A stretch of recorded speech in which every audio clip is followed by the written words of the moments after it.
Guy Ritchie and Jason Statham are back together again, so let's see what happens.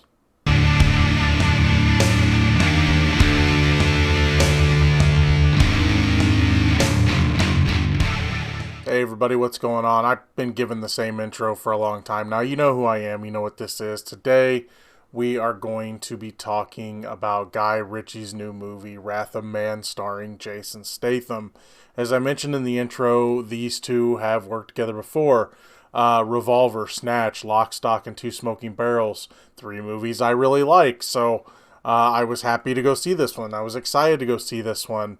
I will probably get a little bit spoilery in this, so I will say this. While there are better offerings from both of these guys, this is still not a bad movie. I still really enjoyed it. I did have some issues with it, especially with the balance of storytelling, which I'll get into when I'm reviewing it. But I do recommend it. It's still not a bad movie. I enjoyed my time with it.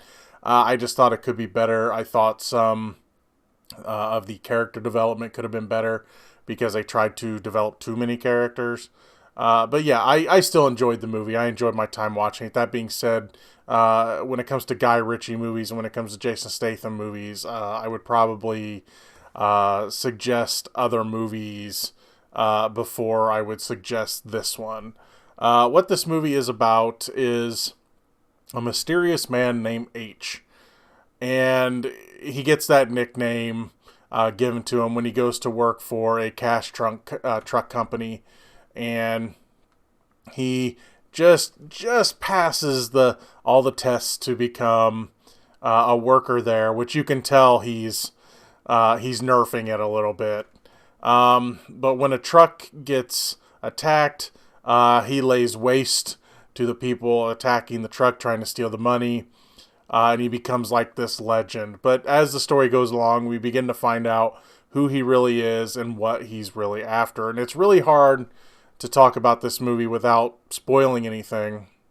So again, I'm probably going to have to get into some spoilers. But we find out who H really is when one of the robberies happens, because the robbers just run away, and then the story goes and tells you why they ran away and who these people are.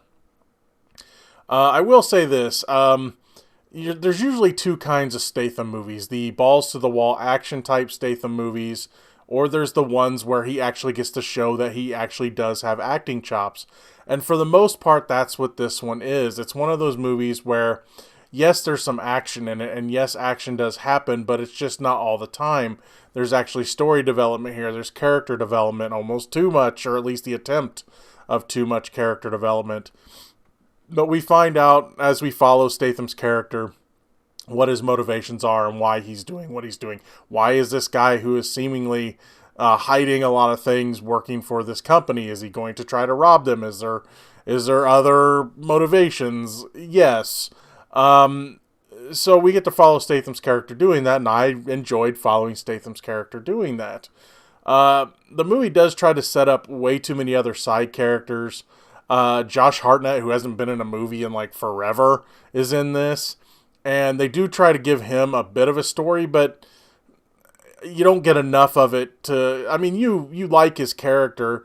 He's kind of a coward most of the time, but they try to push him a little bit, and then there's other side characters they try to push, but then those characters, they want them to matter in the end, and they aren't as well developed as some other characters in Guy Ritchie movies are. So it's unfortunate, because you want to root for these characters and you want to feel bad if something happens to them, but for the most part, Statham's character is the one that gets the most push. I mean, yes, he is the main character, but here's where I have to deviate a bit, because you see, the movie almost grinds to a halt to tell the story of the bad guys. And all of a sudden it's like, wait, are we watching a different movie here? It feels like you're watching a different movie for a bit. Now, I like that they set up the bad guy story. I like to find out about them and why they're doing what they're doing and everything else. But the thing is, it comes at the expense of grinding Statham's character story to a halt. there's a large chunk of this movie where Statham is not even in the movie itself. He's because they're taking the time to tell a story. I think if they would have went back and forth with these stories, and they would have like say, okay, here's a bit of Statham story, here's a bit of the bad guy story, and it went a little more back and forth, or at least broke up the bad guy story a little bit, just to put little bits and pieces into in between parts of Statham's story. I think it might have worked a little better. I don't know. But I just felt like the movie ground to a halt. Again, I liked knowing about them. And then once things started to come back together, then it felt right. But I just felt like the movie just stopped for a bit just to tell where these bad guys came from. And again, while I enjoyed hearing where they came from and I liked what they did, it was just like it felt way out of place putting that much story in between where we've been following Statham's character this entire time, and all of a sudden it's like, we have to tell this other story. All in all, though, I enjoyed where the movie went. The movie does end kind of abruptly. A lot of characters end kind of abruptly. So I just felt like they didn't know what else. Once the story was over, it's just like, man, we're done. That's it. You can go home now. I mean, what would they have done? I don't know. I can't think of anything better. But I just feel like they didn't. Other than, hey, it's over. Things are done. You can go home. It was just kind of a weird ending. So other than that, though, I did enjoy the movie. I enjoyed Jason Statham's character. I like some of the side characters, and I wanted to know more about him. I mean, you can tell. Where some of them are getting up, it's like, oh, you can tell this one's going to get a backbone. You can tell this one's probably going to be the mole. You can tell this one is going to sleep with Jason Statham. I mean, you can just kind of tell where things are going. But all in all, though, I still dug the movie. Again, I would recommend many other Statham movies and many other Guy Ritchie movies probably over this one.